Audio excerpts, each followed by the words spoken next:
Okay, hi folks, welcome. We're live to YouTube now for the one or two people that seem to click on that link. I hope you can hear me okay. This is V Paul, and I got shingles. So on my face, yeah, I know. So I'm not showing my video. I kind of remind myself of. Hi folks, welcome. Oh, hold on a minute. I got. We're live to YouTube now. I had some feedback from the YouTube. Anyway, so you get to look at my son doing karate. He's out at karate now, so that's one of his photos. And but I get to see all your lovely faces, which is great. And I really loved your reactions. Were so vivid when I said the word shingles. I remind myself of the dad from Braveheart. If anyone remembers Braveheart, what was his name? The Scottish king, and then he had a dad that hung out in that old castle with a witch, right? If anyone remembers Braveheart, classic, historically inaccurate movie. Anyway, so Mandy's not going to be at this meeting. Jason, not if that's correct. Yep, she's and she sends well wishes. She's and so we've got an agenda to just sort of pick up. I don't really think there's too much new business, but Kimberly's here because she's got the biggest new business of the day. So yes, I wish there were more people here because we have to make a big decision. Yeah. Well, I'm hoping. Jason, that face. Yes. This is a good meeting for facial expressions. So anyway, so why don't we let's see if I could do a quick share with, remember where I put that agenda. Where did I put it? All right. So there's the one slide. So maybe real easy business to sort of do is, let me take a look at that chat, is parent volunteer for tomorrow's open house. Oh yeah, virtual open house. Tomorrow's the last one, if I remember correctly. And I just don't know if anyone else has signed up, but if anyone's available from this group right now, I think it would be great. I've been to two, Mandy's been to one, Alicia, you were at one, I think. I missed it though, I think. I forget which one it was, and I feel like I might have missed it. I apologize. Oh. Well, hey, there's tomorrow. What time is it tomorrow? 6 to 7. I know Linda and Diego's got the actual link details. It's in an email. Yeah. I could, oh, no, I'm scheduled to do it tomorrow. Oh, well, there we go. So you have not. No, I've got it on Wednesday, but maybe that's where I missed it. Is it 6 to 7 tomorrow, not Wednesday? Yep, it's the January 26th, tomorrow night. Gotcha. So I had it on my calendar, but luckily you reminded me. I just had it for the wrong day. So thank you. You're so far ahead of the curve that you're a sphere. And I thought I missed it altogether. So hey. All right, good deal. So we've got so that's great. So you're coming out. Anyone else who would like to come out? I just sort of want to promote it. It's been good. It's been well attended. 40 something at the last one, Diego, right? And I don't remember what the first one was, but the first one was well attended too. Yeah, it's been good. I mean, I was going to give that kind of as an update later if there's any Bancroft school updates, but yeah, we have had 2 virtual open houses, and that's more in the sense of welcoming our families that have been assigned to Bancroft that are within our new boundaries zone with the CDD. And so we've held 2 of those events, one in the morning, one in the evening, and we have one more tomorrow. And yeah, like you said, they've been well attended. There's been good questions, good conversation, good dialogue. So I'm excited to welcome some of our new families into the Bancroft community. Great. So yeah, for tomorrow, there's only about 10 people pre-registered, but I'll be sending out another link and reminder to those incoming families. okay, great. Thank you, Linda. And let's see, Seba, thanks for the chat. So what we could do is if if Linda or Diego, if you could just throw the meeting link in the chat here for any of the parents that are on the Zoom that might want to jump in. Or whether you want them to register or just the meeting link. Sorry, you caught me taking a bite of snack.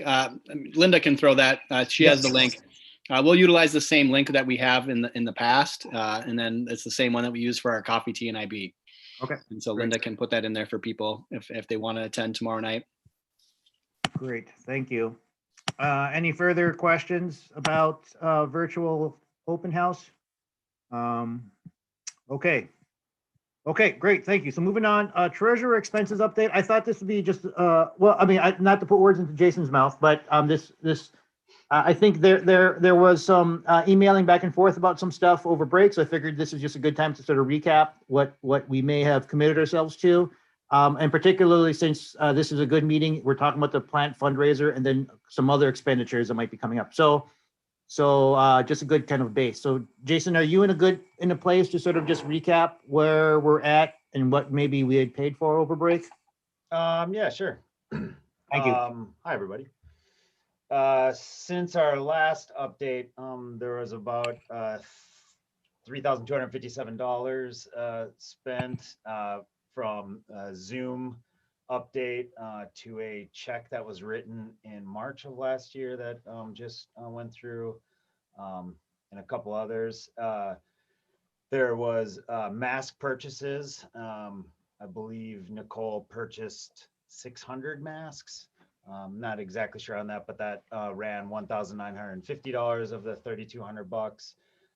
And then there was an expense for the t-shirt company that I'm not quite sure on and didn't get a receipt on, and that was for $803. Custom Ink is the company that does the t-shirt, so just not sure if I was brought into the loop on that one, but if I don't see Nicole's on, but I'll reach out to her and see if I can get a hold of that receipt. We're still sitting at over 79K across the two accounts, and I was unsure if somewhere in there, if maybe that Custom Ink was the adult masks and maybe the Rethink Tailoring, the $1,950 one, was the kids masks. That I'm kind of lost, so I didn't get receipts for any of those. Jason, would one of those be the t-shirts from the t-shirt sale? Oh yeah, so we up front that, or how does that work? What's that? Yeah, it was, I'm sure it is. It's the same company that makes them. Can't break down the cost of that. Hey, Jason, if you just shoot Nicole an email and she'll send you that stuff. She flies fast and furious usually with those things, but reminder, she'll get it to you. She's usually good about forwarding stuff. I just didn't get those two. Cool. I did not account for the last time we talked about either potentially covering the entire cost of headphones that don't make it back to the school, which could be up to, I think, $4,500 or so is what I wrote. I think we committed to 10%, but last meeting we talked about maybe just covering it all since we're in pretty good position. So I didn't knock that down, nor any additional postage expenses, but all in that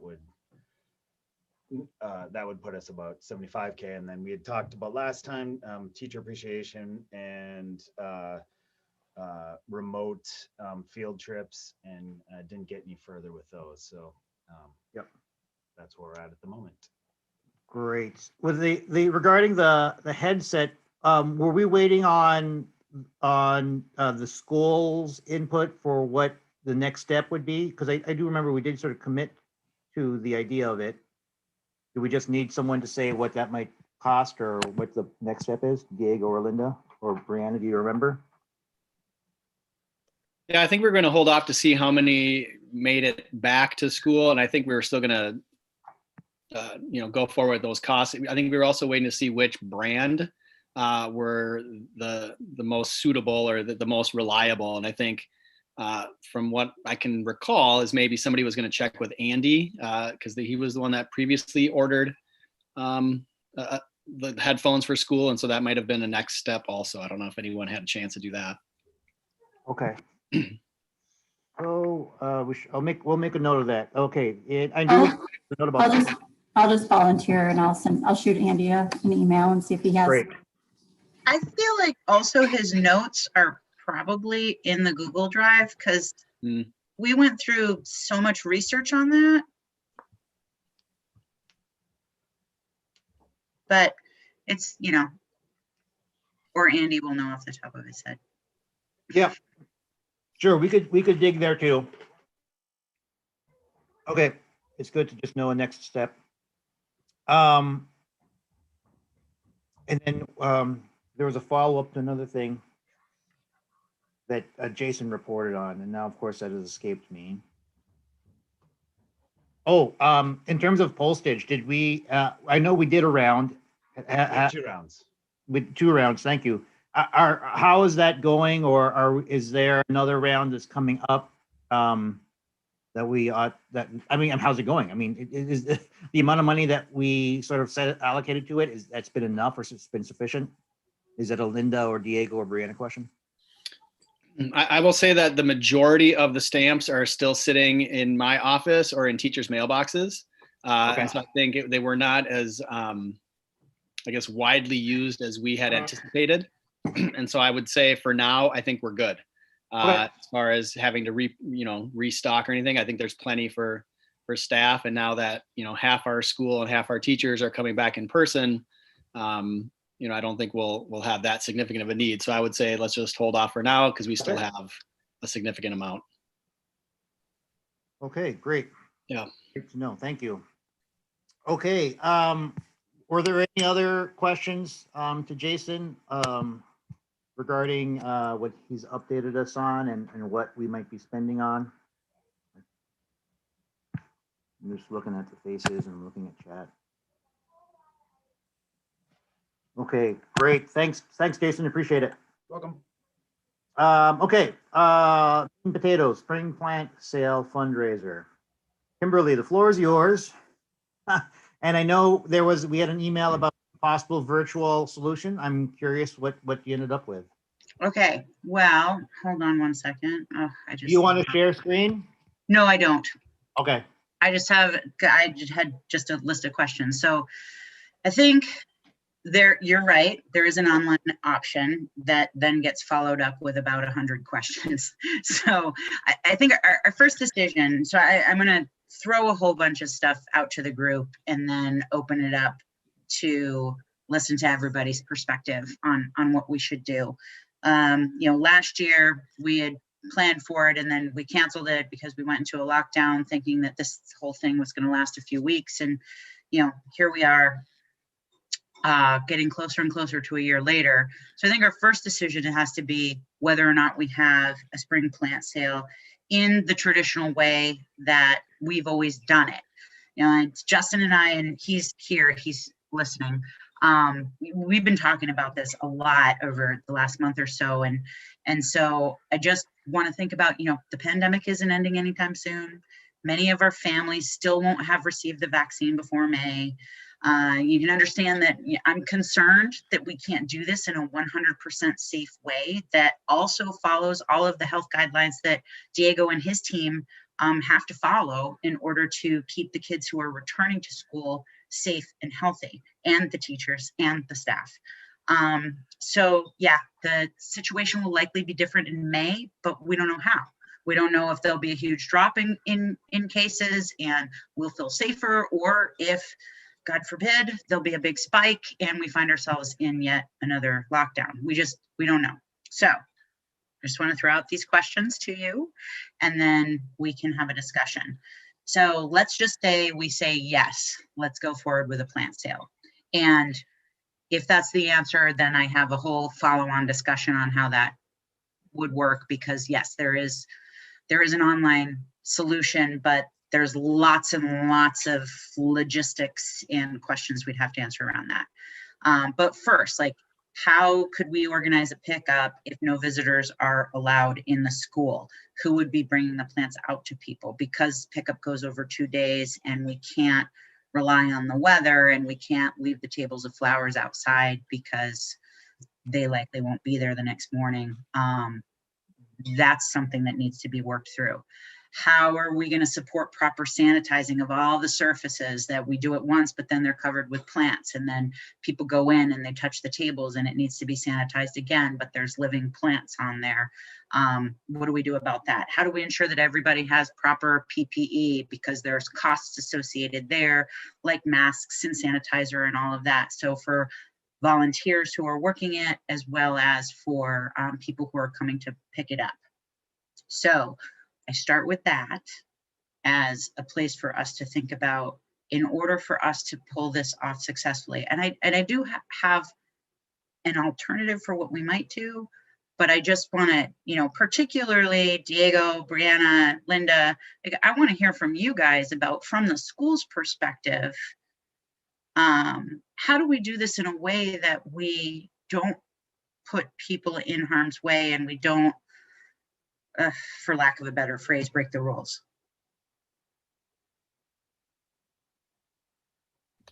I'll let Linda answer that one.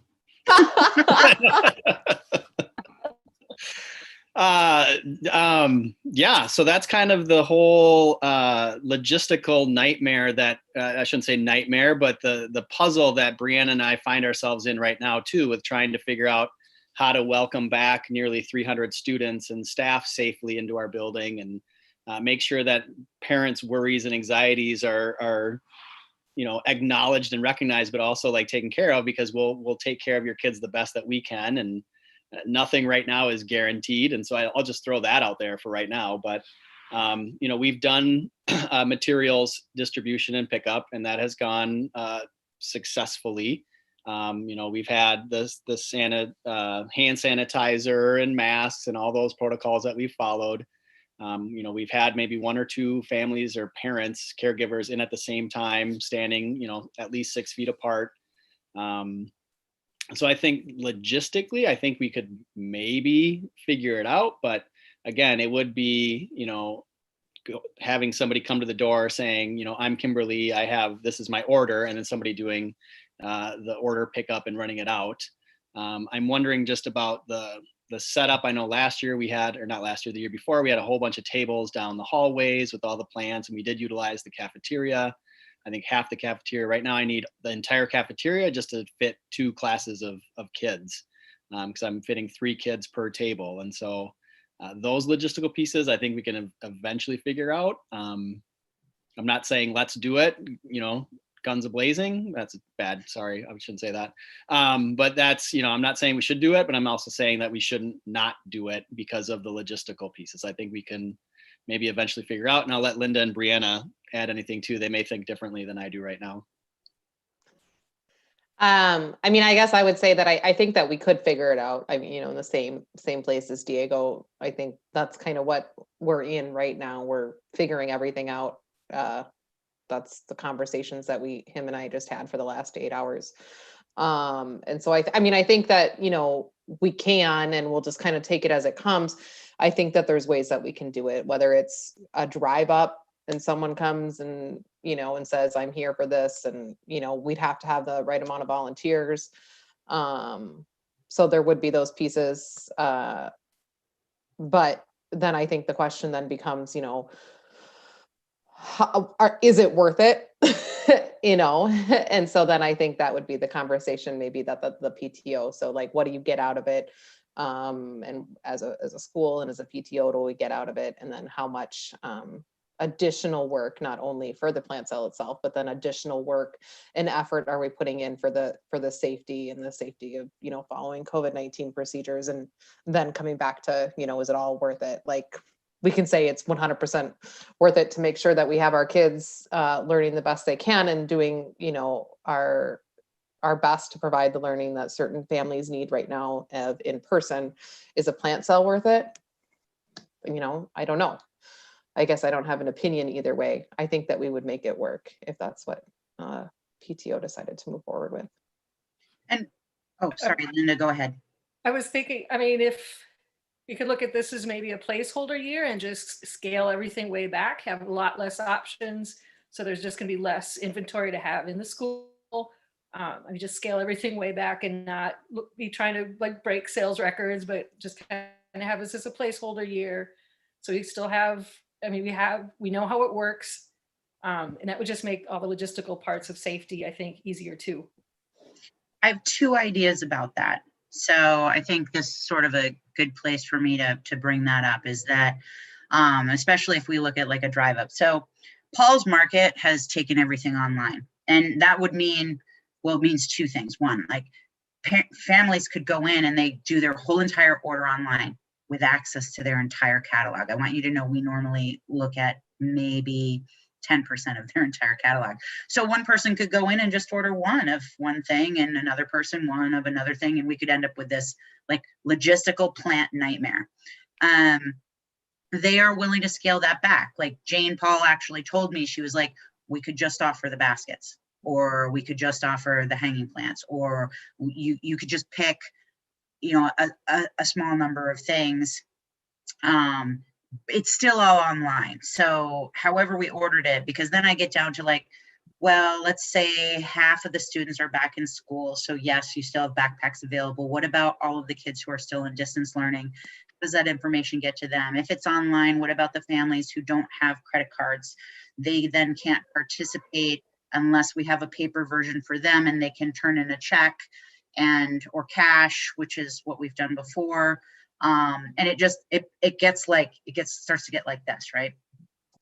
The alternative is, and just something for everybody to consider, is that in the fall, these markets have started doing mum fundraisers. They're calling them mum raisers.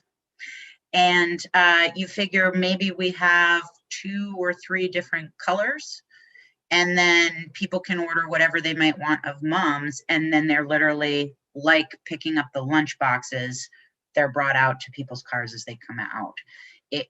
We could do something in the spring and just say it's going to be 1 or 2 things, or we could push it to the fall, giving us a bigger chance, but then it is absolutely limited to mums. If sort of to add to the conversation, what if we have pending in the wings this notion of a transition event? Mm-hmm.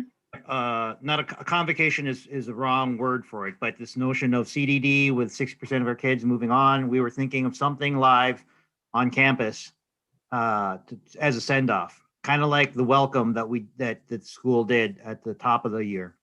So one question I have is, what if we fold the sale event into that? So that's 2 kind of things together that'll bring folks out for one reason or the other reason or both reasons. But so it's a scaled back sale still, so that there's limited inventory, and it's via the online portal, so that the bulk of the transactions is done online. But maybe we make a selection of inventory available for people that are just going to be cash transactions, Which we normally do. Yeah. So then we'll just have a scaled back version of that, so that we could appeal to the folks that don't do online purchases.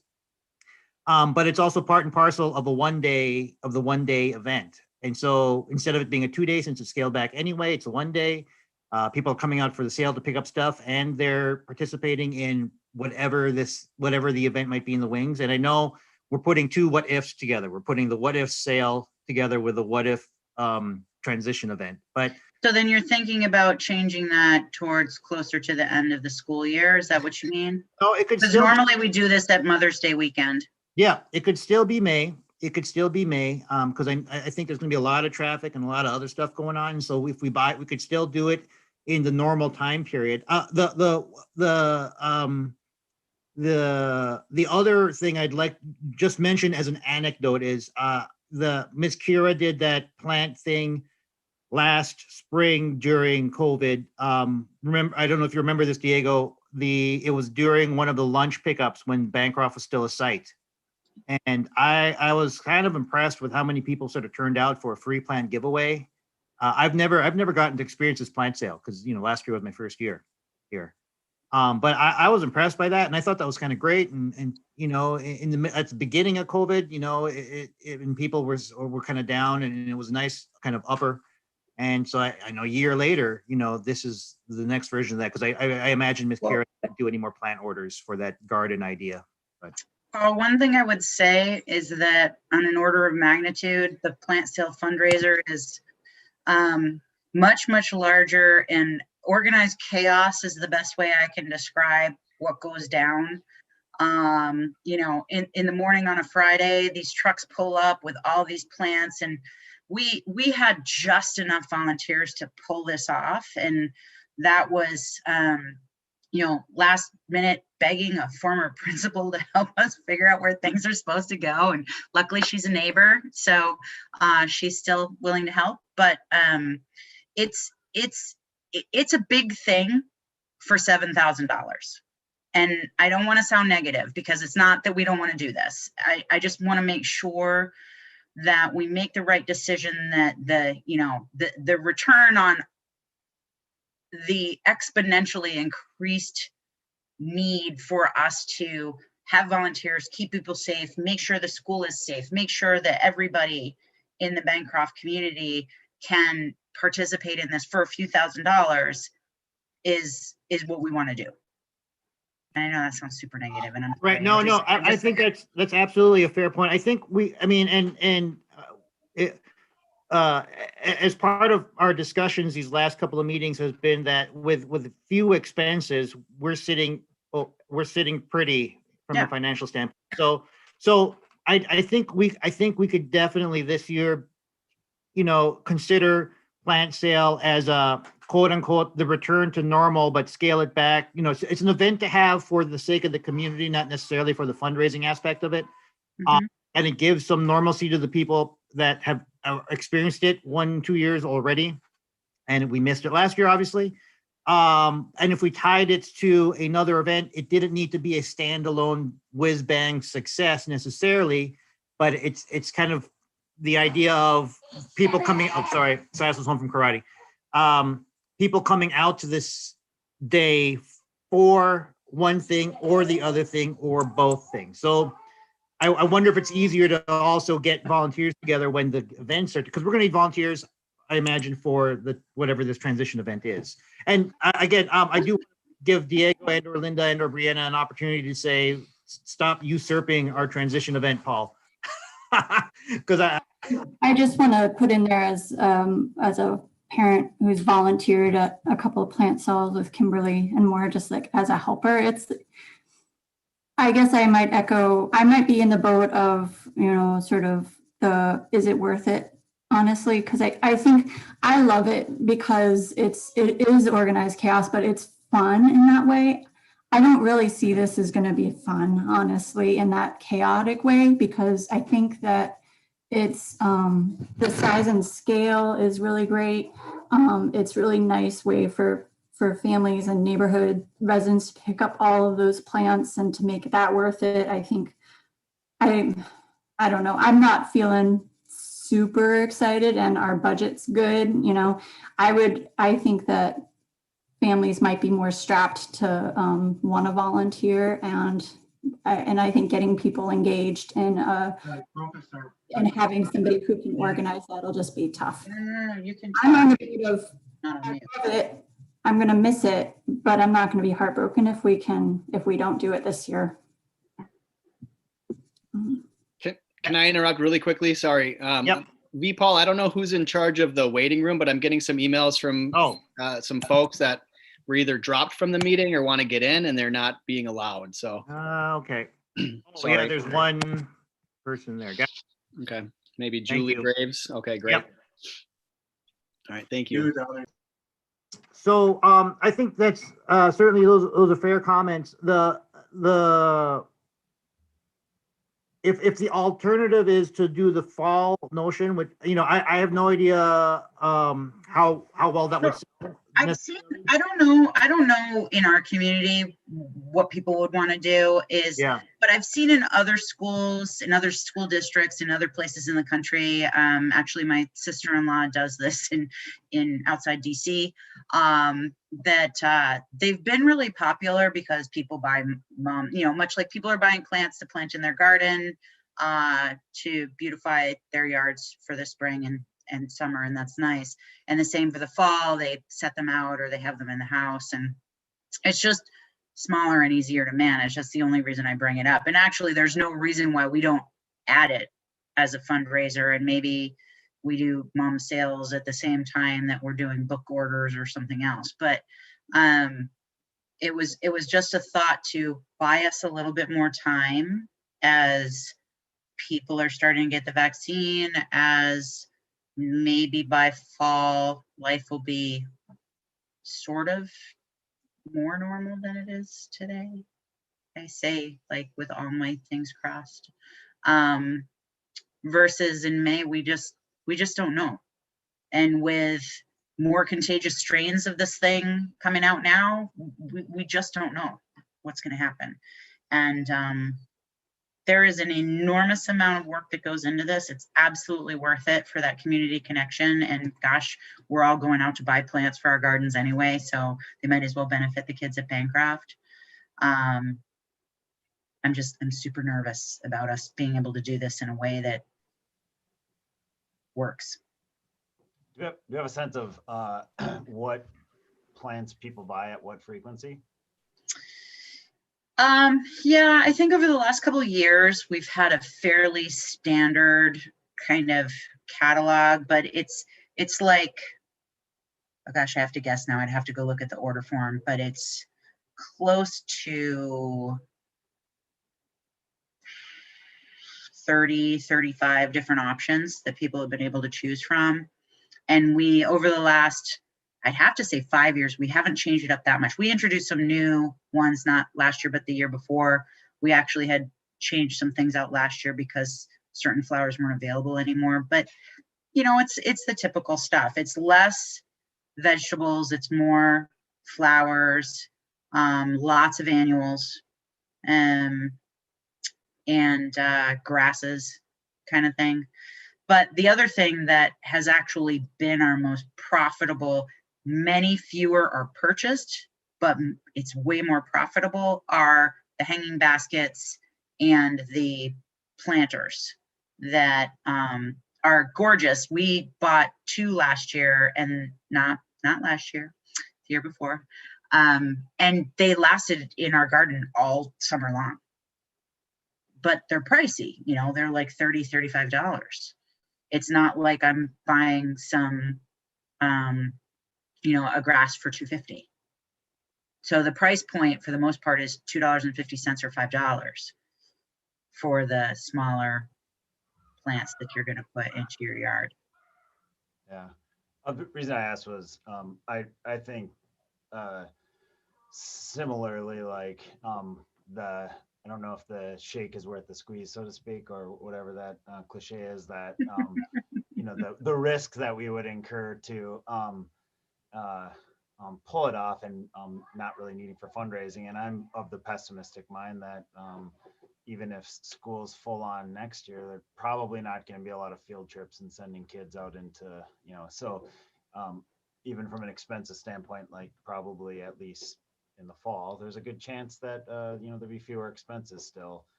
Again, we're at a pretty good financial place. The reason I asked though is just if there's like, if we wanted to create that sort of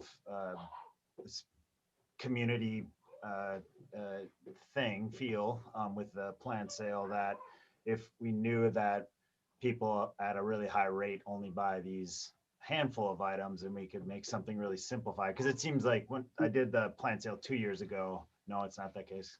It's not, it's more spread out across. I mean, yeah, there's definitely some that are more popular, but like more popular by like maybe 10%, not like, oh my gosh, we have 5 tables with this one thing on it and everybody's buying that.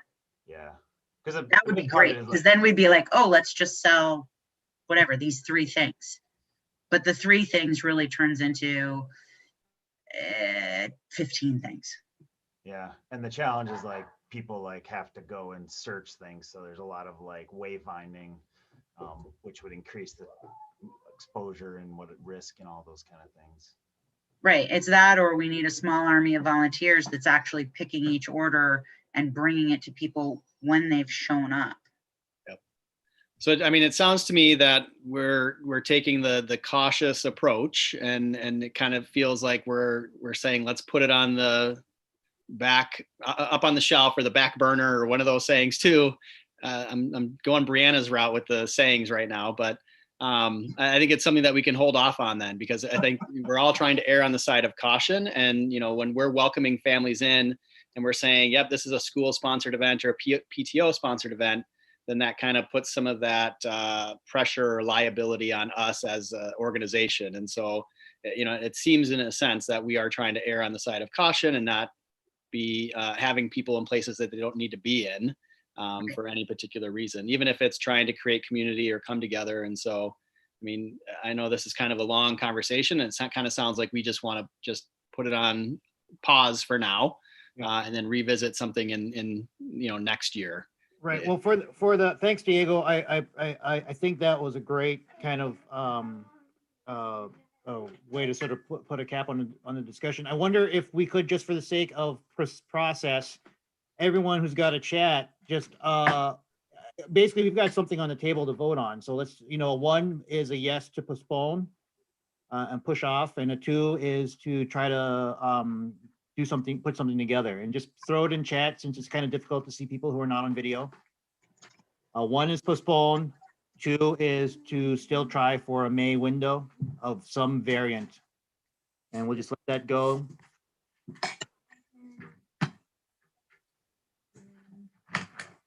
Kimberly, you threw me off there. You have a 2 in there, but it's 2 1s. Is that right?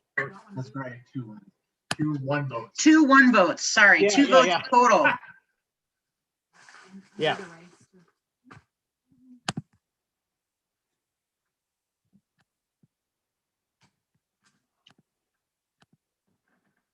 Alicia, I'm really enjoying watching you cook dinner.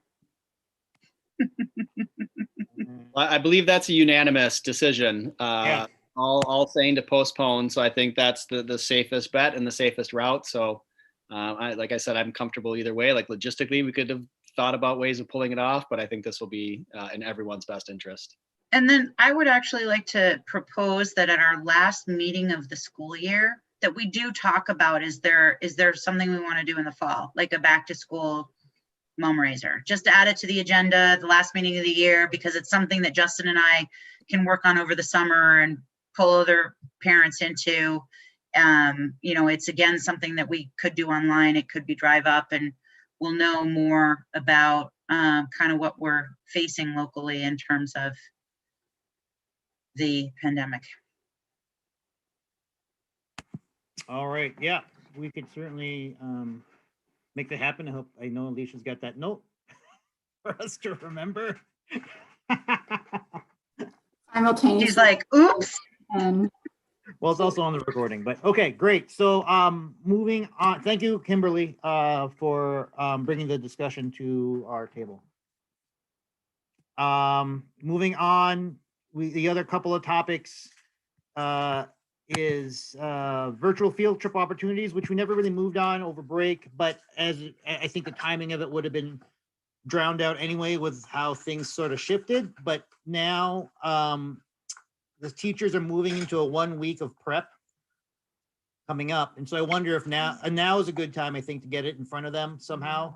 What would they like to work into their lesson planning as they pivot to in-person versus those staying distance learning for these virtual field trip opportunities? Diego, Linda, Brianna, could you update us a little bit on what, we're with this pivot that's coming up, is this something that we could work into the affairs for the students? I can jump in, I suppose, but I don't know, Diego, if you have more. So, and this is in regards, you said, to virtual field trips? Right. When the original idea was proposed, we were all distance learning, and it was really just finding places to get links so that a teacher could send an entire class to another link somewhere to view, and it's part of a lesson plan. But now that half the school, my understanding is it's a 50-50 split almost in terms of in-person versus distance learning. So, and with a week of planning coming up, I figure this is a good time for teachers to think about, maybe they can get an opportunity and they could work it in and they could figure out the cost and we would fund it. Or the other thing was we would do some of our own due diligence and find opportunities to bring to the table. But I think now that there's this in-person thing, I just figured you could inform us as to whether that's kind of a good move forward for this idea.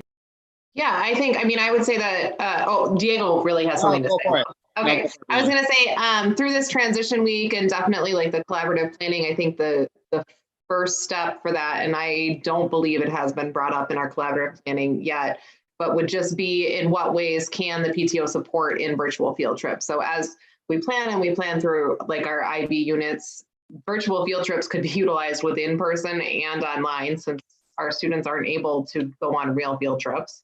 And maybe we could have teams come up with a few ideas or themes that they're looking at and then be able to, request that the PTO look at something, or if they come up with something that they feel that there would be an expense to, ask for that. I don't know, Diego, if you have more thoughts. No, I was just going to say, so, I mean, this was brought up at our last PTO meeting, and then I did bring it to staff for our ILT meeting, and there was a lot of interest, and they're like, oh, that sounds great. And then all of a sudden, life and planning and all those things continue to happen. And so it kind of fell off the radar.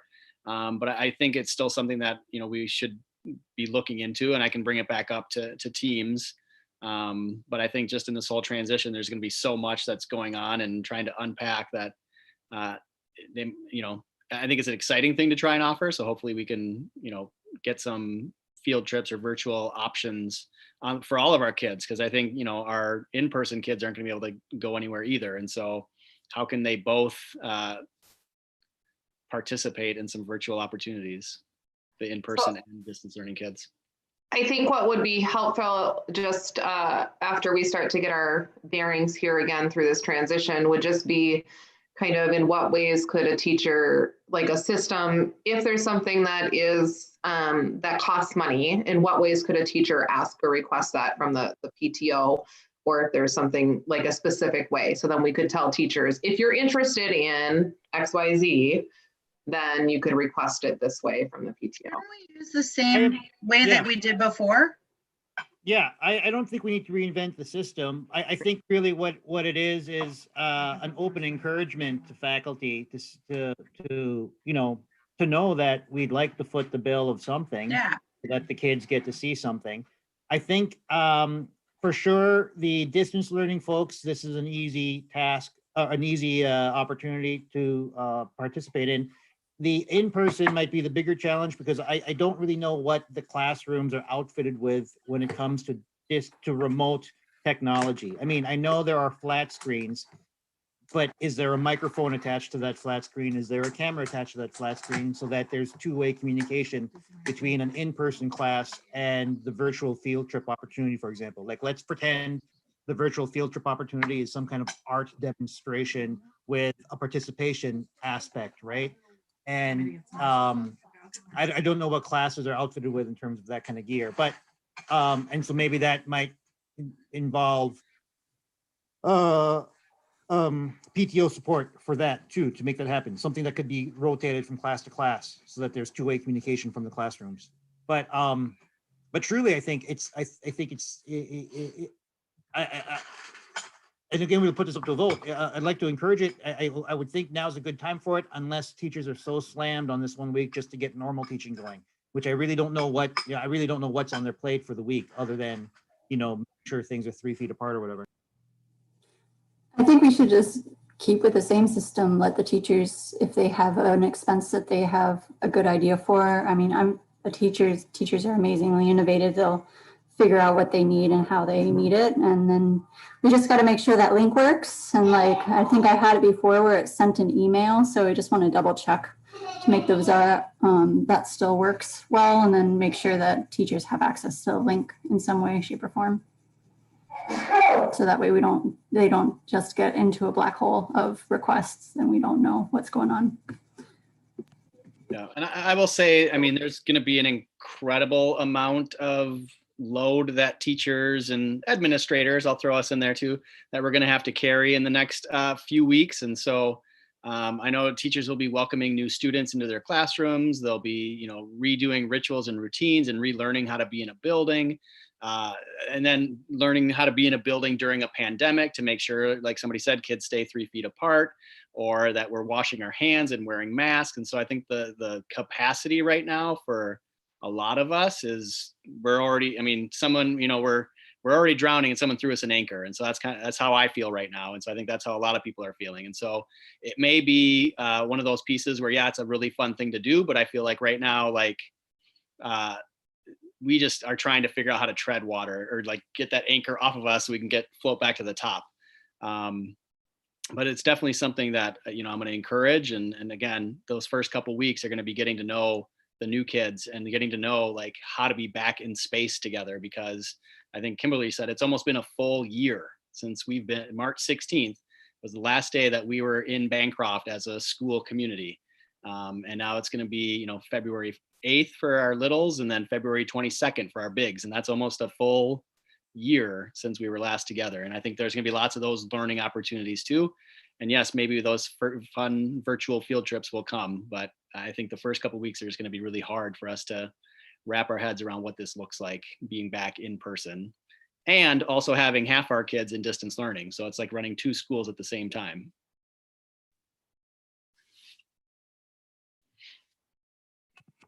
Cool. Thank you for that. Is there any other discussion to this particular topic, or I think it sort of sounds like we have a pathway forward, but any other discussion? I would just say, because I don't know if this was clear or not, and Diego, my heart goes out to you and everybody at the school. This is just so hard. But I would say that we should figure out, once you're back, you figured out how you're running the two schools, is how is that information shared with teachers to know that PTO is open to this? And if it's possible and desirable for them in their classroom, that it would be supported. Because I think it needs to be like, not just that we say, yes, it's so, but then it needs to be marketed, right? But not like next week. No, yeah, I mean, Kimberly, that's perfectly well put. It's how do we want to time our push?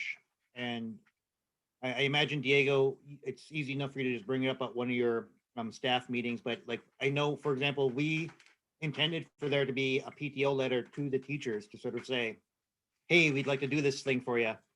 If we sent it next week, it might I'm getting the sense it'll be lost in the shuffle of all the other communications. So we ought to wait for post whatever that other date was for the older kids to come back, like sometime. So it looks like maybe February we have a meeting to launch this again. And then it gives us March, April, May, June, a 4-month window for something to happen for whoever wants to participate. Does that sound like a reasonable timeline? I think so. I mean, that gives us March, April, and May to, you know, do some of those and participate in some of those opportunities once we get our heads wrapped around what this looks like going back in person. So I think that's fair. All right, thank you. So again, just as a matter of process, because I know we don't get the thumbs up, but throw it in chat if you wouldn't mind, folks, because I don't get to see everybody. One is to sort of is a yes to the idea. We're going to push it off to the February meeting and see how that goes to try and launch it. 2 is to throw it in next week's email.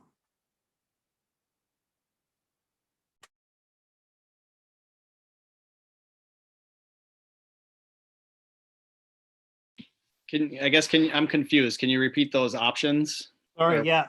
voting So on? let's just go with a yes, no vote. So yes is, yeah, thank you, Kimberly. That was great. Hold it for when the time is right. All right. 2 is basically to put it onto this next week's docket. That's the idea. So we're just pushing it off a month. 1 is push it off a month. 2 is to launch it now.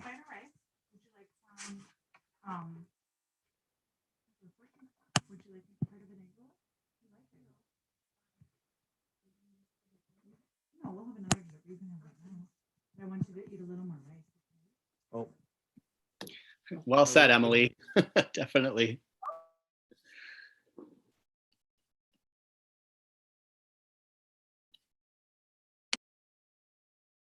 all right. And yep, that's going the way we expected. I just want to make sure that we have a nice process to be able to tell people about. Okay, so Nicole's not here to talk about the free t-shirt idea that would have wrapped into a whatever's leading into the transition event, and you know, whether we were going to use one of the school supply hat drop off pickups, whatever that's called, pickups to distribute. So I don't know if there's really much to talk about that point, but that is there. It is an unfinished business from last time. Does anybody want to talk about the t-shirt idea? One thing that I did want to figure out is the design for it and whether we want to make that a community process. Was this making something new or is this using existing supplies? Sorry. Yeah, so the t-shirt idea, Kimberly, yep, thank you for the question. The t-shirt idea was using the custom ink supplier that we have used, come up with a t-shirt that would be given for free to any family that wanted it for their students, so that when the students, they had school spirit to wear. If they were staying at Bancroft or if they were moving on to another school because of the transition, there's kind of like the spreading of Bancroft family out into the world. So that was really the notion.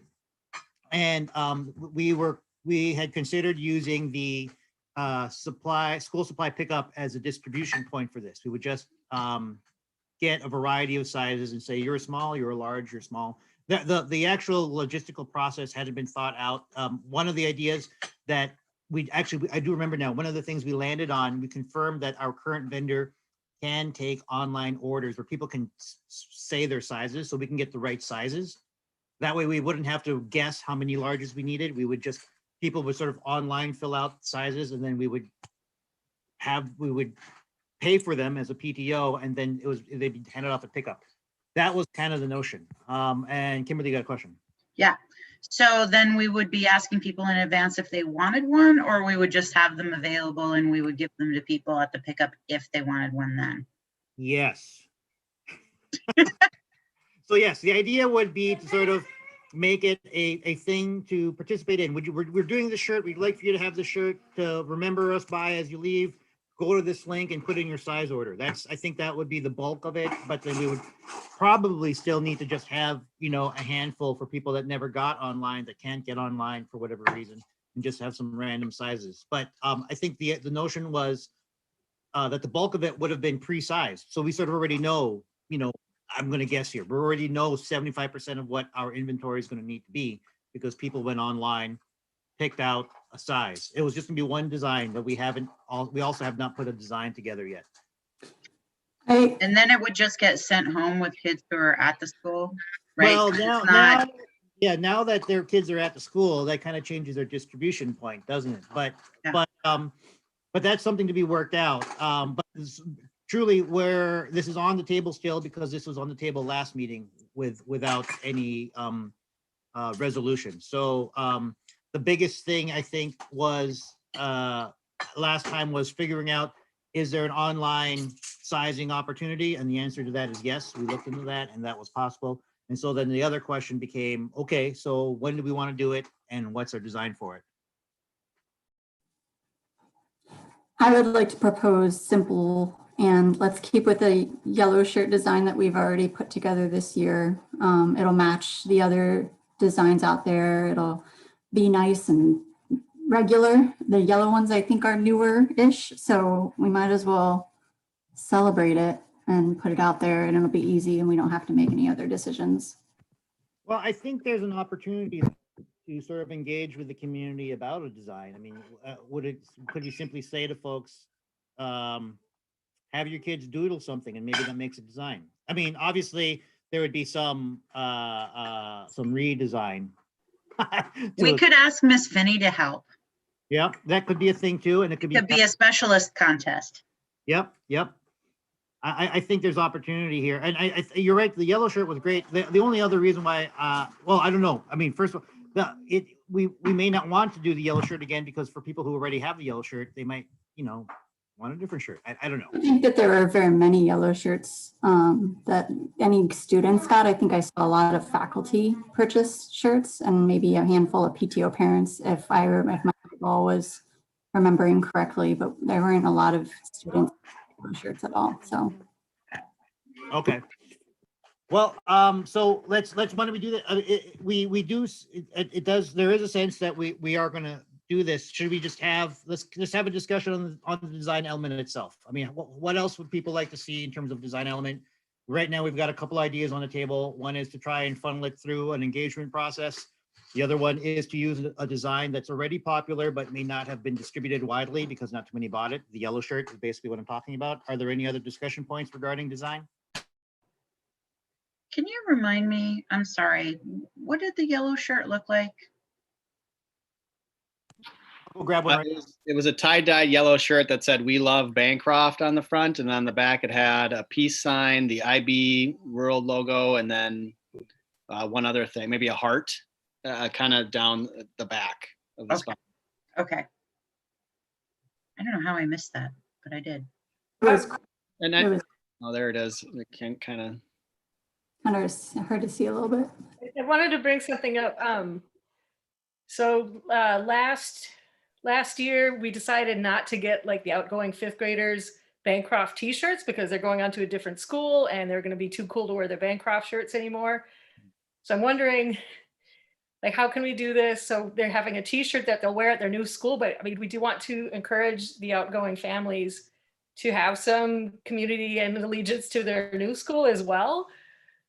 So, I mean, we could include like the Bancroft logo, maybe some IB, some of those traits, but maybe not have the Bancroft so prominent because so many of these kids are going to be going to different schools next year.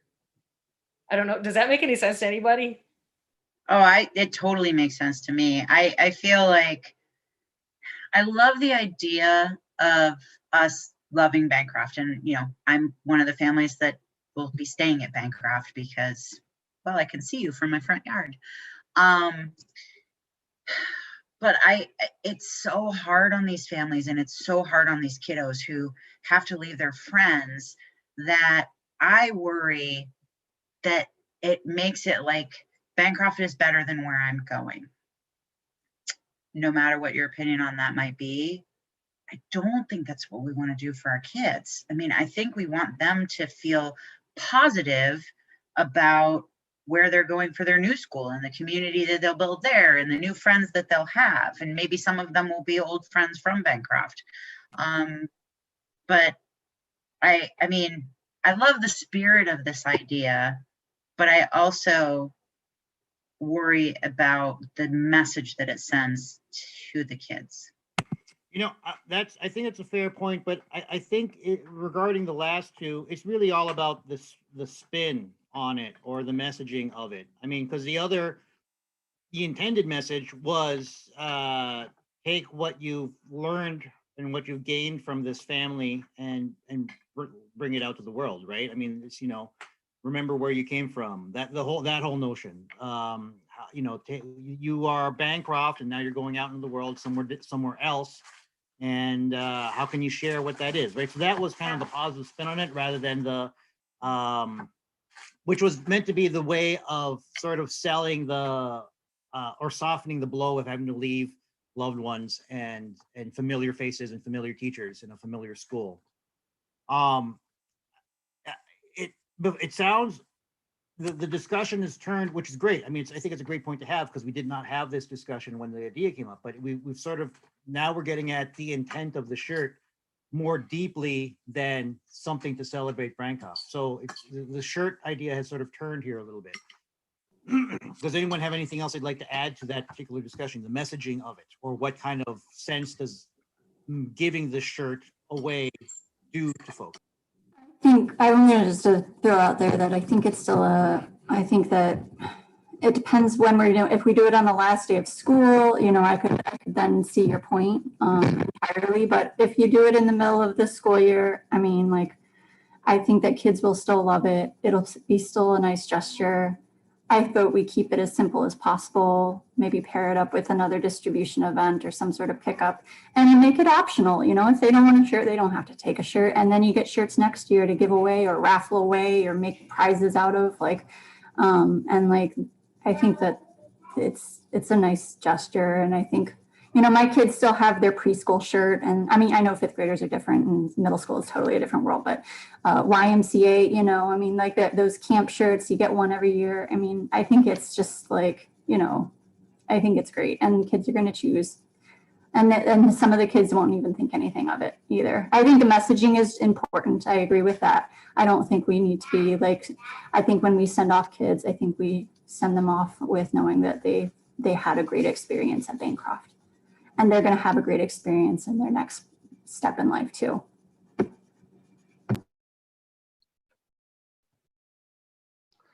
There are also just a couple pieces in the chat. I just want to make sure that those voices are heard too, just stating that I think even for parents right now, the cognitive load is going to be pretty high. This is Rosa who made a statement in there just with all the transitions. And so keeping anything as easy as possible and something that maybe is already done, I think is what she said. We should stick with that. And then a few other people agreed. So I just wanted to make sure that those voices were here as well. We have a number of designs. I know we have the We Love Bancroft. That's the newest one. And then there was the Bulldog, kind of the Tangram shaped Bulldog that we had that had Bancroft Elementary around it. I think that was a hot seller last year, 2 years ago now. And so I think there's some of those that we could redo or reuse as far as just giving away to kids. This is all great discussion. Thank you, Brianna, for vocalizing the chat. So there's also the notion of Bancroft and beyond as a theme.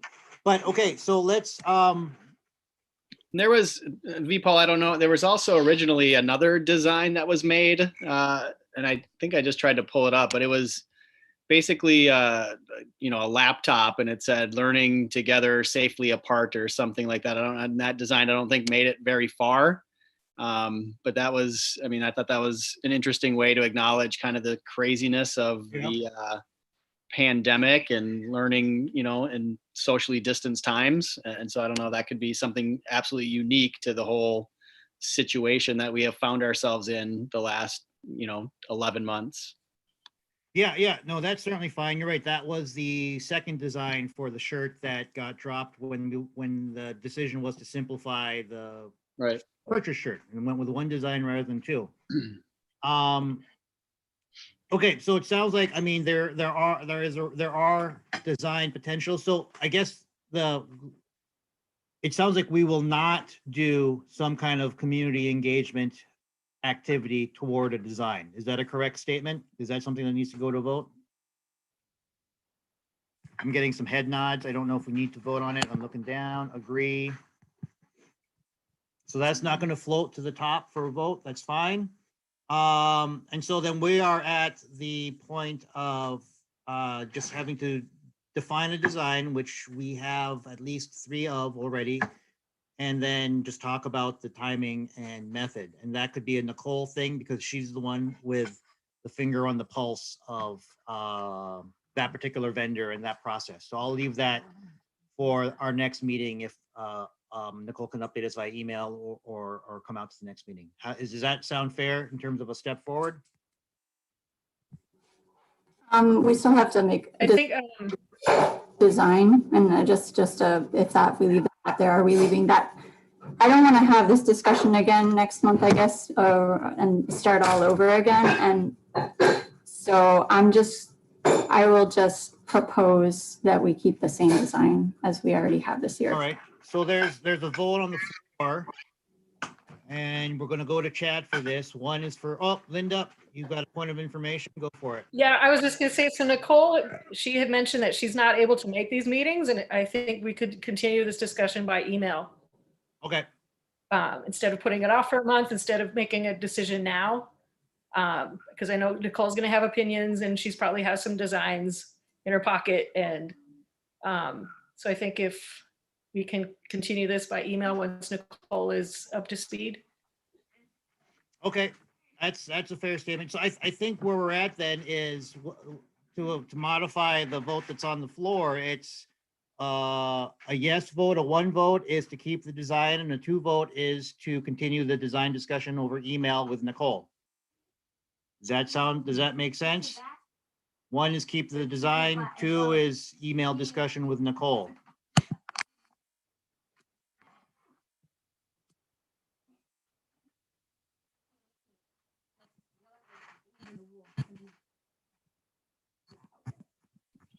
I think one of the Schmid Camp kids should have the final say.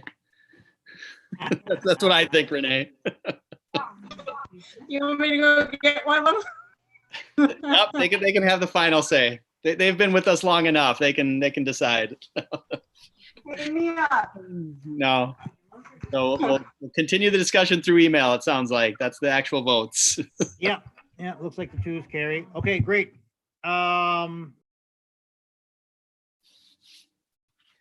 It's so funny. Muted. Sorry, I just accidentally muted myself. Okay, so the twos carried. Thank you, everybody. We are at 6:38. I think we're at the point now where, oh, there's a Schmid Camp kid. Okay.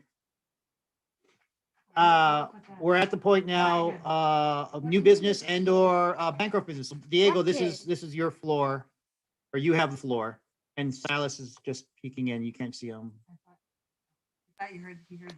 Yeah, there was another student, an older student. For new business, huh?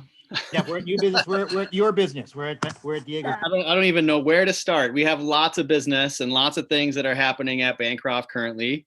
As you all know, we are transitioning to in-person learning for many of our kids. Right now we're sitting at about 50% of our students that will be in person and about 50% of our students that will be remaining in distance learning. And so it's the logistical piece of trying to figure out the staffing and then the new class lists and all those pieces. And so we're pretty close to making our final decisions in staffing for K-2, just because those were a little bit easier to maneuver around because there's 4 teachers. And so it's a lot easier to split, kids in half when you have easy 4 teachers to split in half, 2 and 2. Where it gets gotten a little trickier is with our 3, 4, and 5. And so we have a significant number of kids that have chosen distance learning and also in person. And so it's trying to figure out how to divide those classes to maintain more even numbers. And I know in the older grades, we may have a couple of classes that are a little bit higher in numbers than we want for distance learning, just to try and keep our in-person class numbers low. So we'll have basically two teachers for every grade level in person, and then 2 teachers distance learning for K-2, and then 1 for 3rd grade, and then maybe 1.5 for 4th grade and 5th grade, depending if we can find the staffing. But our goal is for teachers to be having those conversations and kind of announcements, I guess, for kids this week, starting as early as tomorrow, because then for some of us, especially the K-2, this is the last week basically of school, because they might transition away from their current teacher and into a new teacher's either in-person classroom or distance learning classroom. So teachers will be connecting with kids this week and families, just let them know about the transition and where they will be. I know the second question is about, who are my kids going to get as a teacher? And that's something that we're still trying to figure out as far as balancing the classes and the rosters, and then working with the teachers to make placements in the best places for the kids. And so my goal is to get that information hopefully by the end of this week, so then I can communicate that with families by Friday evening, or like I said, I think I'm sticking to my timeline. Hopefully by Friday evening or Monday, you'll have your child's new teacher and new classroom, so then teachers can start reaching out and connecting with families to welcome them to their classrooms. Rosa did ask a question in the chat just in regards to teachers are able to choose which position they would prefer, or do the number of kids coming back line up with teachers who want to come back. It really depends on the grade level. So we were able to have conversations just with our ILT, who then every team had a conversation about the preferences, and the teams shared those with us. However, there are some teams that, because of specific accommodations for teachers, we weren't able to, it was really just already there. So we have one grade level, say, that has a couple teachers who have accommodations to work from home for distance learning. If that's the case, then we weren't able to give, a third teacher on that team, just the distance learning classroom. So let's see, to the number of kids coming back, I don't know who want to come back. I would say that that's a hard question, Rosa. Those who've asked for accommodations, we don't know all the teachers who have asked for accommodations. Currently, we are working on staffing to ensure that we can fill it.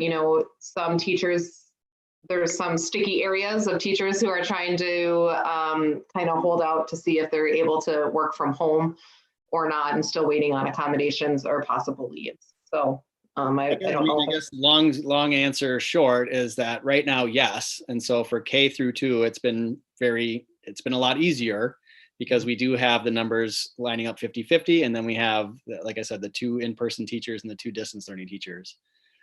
As far as like 4th and 5th, that's where we have some decisions to make, because we have about 35 kids in 4th grade that show their families that chose distance learning. And I can't have one classroom of 35 kids for distance learning. That's just too many. And similar with 5th grade, we have 37 kids that chose distance learning. And so then I need to come up with a teacher for 37 kids. That's way too many. And so that's why I'm looking at, possibly, having to find some staff to do like a 1.5, like a 4-5 split for distance learning, because then the classes would be a lot more manageable for the distance learning teachers, while the in-person kids, I think, are like 18 and 19 in person for 5th grade. So that's kind of where it's getting a little tricky right now. And then just trying to figure out the specialist schedules and the prep schedules and lunch and recess. It's all those pieces that we're trying to figure out logistically, and both our brains are fried from the last like week and a half of trying to figure that out. But we will, and we'll communicate that all out to parents and families the week of the 1st through the 5th. Rosa, did that answer your question? I know you have a little kiddo there now, and so. It did. Thank you so much. So that's the biggest piece that we're really trying to work on now. And again, families will be finding out hopefully by Friday or by Monday who their kid's teacher will be. If you chose distance learning and your child's teacher is distance learning, then you'll stay in that same class. We're not going to transition kids just for fun. And so, if you're choosing in person, then you're trying to stay with your in-person teacher. And so it'll just be a few kids that are making those transitions. Let's see what else is going on at Bancroft. Like I said, we had our virtual open houses. We have another one tomorrow night. And so that's a good way to welcome back our families. We've had a couple of information sessions for our current families just on what all this transition means. And so those are well attended too. We had 2 of those events. Anything else, Brianna? I know we kind of talked about this before we left tonight, but if there was anything else, any other updates from the school? Yeah, I think it's just right now, just trying to wrap our brains around, running 2 schools in a sense, and trying to coordinate both the in-person people and the distance learning people, teachers, to make sure that we still have common prep times and we can still collaborate together while still making sure that we're not making too many changes to kids' schedules and family schedules that are continuing with distance learning. I do have one quick follow-up, Diego. And first of all, those are all wonderful updates. Thank you very much for all the information that you shared to us, Brianna and Diego. The in-person schedule was to follow the normal bell times, right? It was 8:40 to 3:20 or whatever. And yep. Does that would distance sort of match, or distance is going to stick to its current? Because I think the distance bell times, quote unquote, were a little shorter. So. Yep. So our intention is to continue as close as possible the distance learning schedule. So morning meetings would start at 9 o'clock, just like they do. And then morning or afternoon circles or closing circles would be from 2:45 to 3 o'clock if that's what your child's teacher was doing. So the day would still be 9 to 3 for kids. Great, thank you. Any other questions to this? I had a quick question. I just stuck it in the chat too. But just wondering, are there going to be, is tomorrow like just like an early spring break type of like, or will there be any like any expected assignments or things like that, or routine-y things that Yep. students send? That's a good question. So for the week of February 1st through the 5th, there will be no assignments, no distance learning, no in-person learning. Per the governor's executive order, school districts are given up to 5 days to plan and transition. And Minneapolis right now is utilizing all 5 of those days to transition from distance learning to in-person. So there will not be, it is, I mean, I guess if you want to call it an early spring break, it kind of is. I know our teachers are not going to be on spring break and they're going to be working really hard in the building and trying to figure out how to space their desks and, you know, take down their bulletin boards from March and put up new bulletin boards. And today we spent some time with our secretary, Fabiola, who's absolutely amazing, ordering all of the materials that we may need, like pencil boxes and yoga mats and other things to make sure that we can, you know, laundry baskets so kids can store their things, so we can be every other hook and every other locker. So there's lots of those logistical pieces too that we're working out to, again, make it as safe as we can for our kids that are coming in. Well, what? And I just saw Julie's question, and that's an amazing question, and I don't have an answer. And that's one of the pieces that I'm a little worried about as far as family. And again, families have the right to change their minds and be flexible.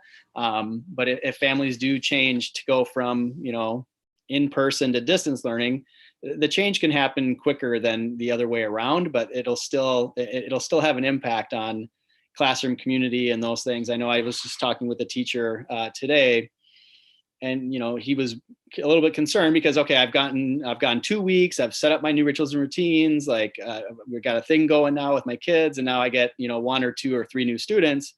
And, you know, it happens, we get new students, and, you know, do I have to go back and redo some of those rituals and routines or welcome them back? Yeah. And we would do that in person anyways. But that does kind of slow some things down. But yeah, if we have a handful of kids, I mean, it might tip our numbers in a sense. And so those are the things I'm not looking forward to. And it could happen. And families, like, you know, if all of a sudden something changes at home and you need to change your learning option, then that's great. But yeah, I'm worried about the potential of that happening. Not to dissuade anybody from doing that, but it's something, again, we'll figure it out, but it'll be another thing to have to figure out. I'm wondering about materials. In a normal year, I have a kindergartner, so grain of salt, but in a normal year, we would have school lists and we would bring all of those materials and all of that stuff. I know this is not normal, but we also did just do a materials pickup with a bunch of stuff. And so I'm wondering if it would be helpful or not helpful at all to bring just what the expectations of families coming back to distance learning, what that's going to look like in terms of materials and what would be helpful or decidedly not helpful. Yeah, that's a good question. And that's one of the pieces that we'll be communicating with families in this, like, you know, I'm trying not to send a 17-page document to everyone, but it's going to pretty much end up being that. But, you know, a lot of the things that we sent home as far as like the art kits or things like that, those are some things that you could also bring back and have the markers and crayons and those things that were in there. The school district is supplying for every kid on our roster just some basic things like 2 folders and a notebook and a glue stick, scissors, pencils. And so the teachers will have those materials on hand. And that's why we're ordering like pencil boxes and storage containers so the kids can have those at their desks, because they're not going to be allowed to share common materials in the classroom. So that way they at least have like a starter kit. And so, you know, some of the basic, and I can connect with the teachers tomorrow about if there's, you know, I have ILT in the morning. So if there's any like school supplies or items that they would want families to bring, maybe we can put out a small little supply wish list. But yeah, the school district is supplying some, and then you can bring back any of the materials that were sent home. And we have a lot of those things still on hand because we got so many that, I think we're good at the school site with supplies. I'm just wondering, because in the past, we've often given some of our more vulnerable families gift cards so that they can purchase things. Is that something that PTO should do in order to, if teachers are going to ask for families to bring in some supplies, that we give them a little help? Like, I know that I used to buy a stack of $10 Target cards for Lisa. Yep. I would say, I mean, Brianna, you can speak to it too, and Linda, but I think at this point, I think we're good. I mean, like I said, at the school site, we have a ton of supplies.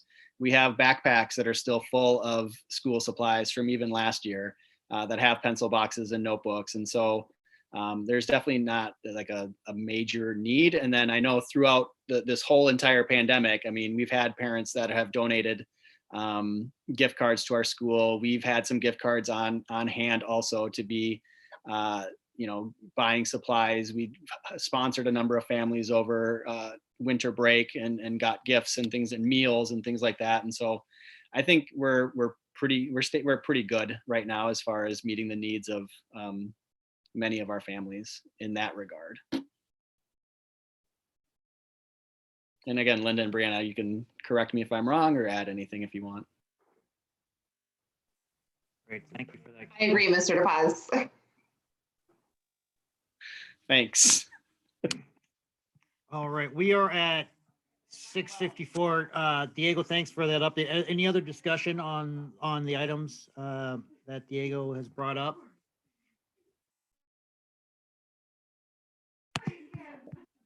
And the only other related item to that is our face mask distribution, which that will take that question to Nicole via email. But I know Nicole's moved forward with getting face masks. So I think from a PTO standpoint, this will be really quick. And in terms of A, how they're getting out to students, but B, also how we could sort of communicate that they're from PTO. I think one of the other things that has been challenging for us is just our ability to connect with parents and let parents know that we exist and that we'd like for them to participate with us. Because, without the in-person events, we've had no opportunity to do FaceTime with folks. So I think this face mask thing is a great way of communicating out clearly that, this is from PTO and we would love to, chat with you or talk with you or connect with you or participate with you, however you want. So, but we're close to time. Is there any other new business that any folks want to bring up?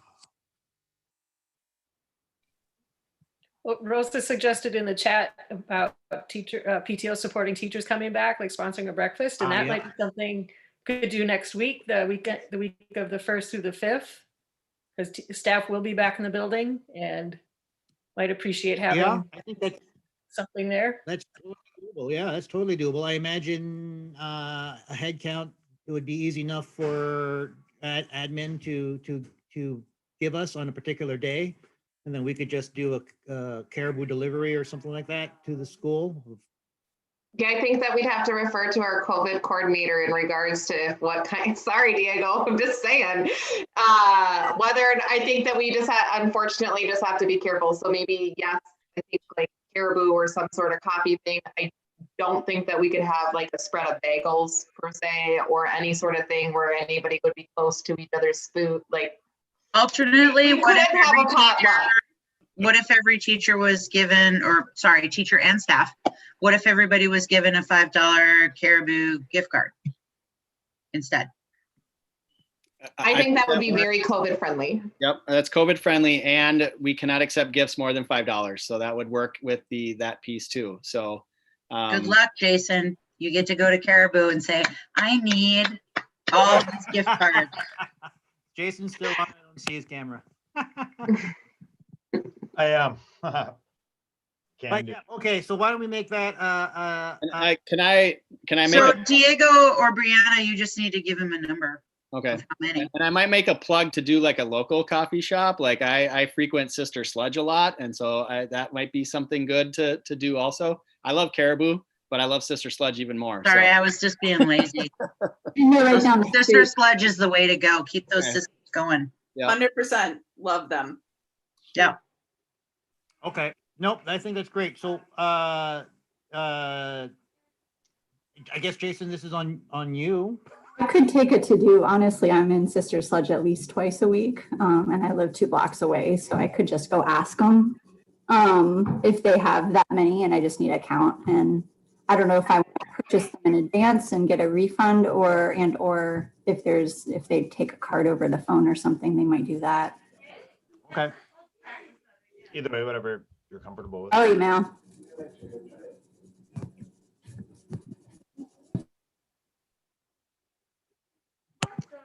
yeah, I think staff was included on that.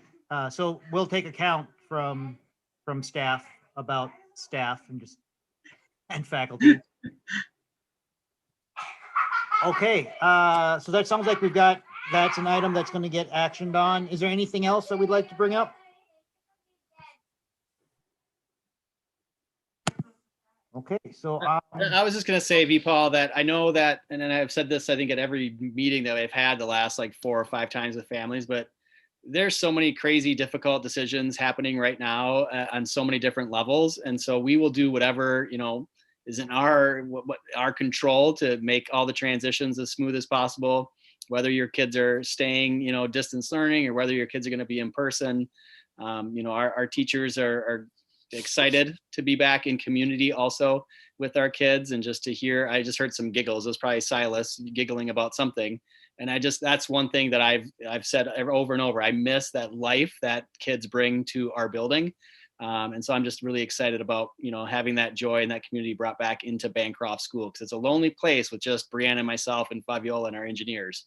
It's dark and it's not fun. So I'm excited to have that happen. And if your kids are going to continue distance learning, our teachers will do the best that they can to continue to make that as positive as possible. So that's kind of the last thing I wanted to say, that, again, thank you for choosing Bancroft. Thank you for entrusting us with your children.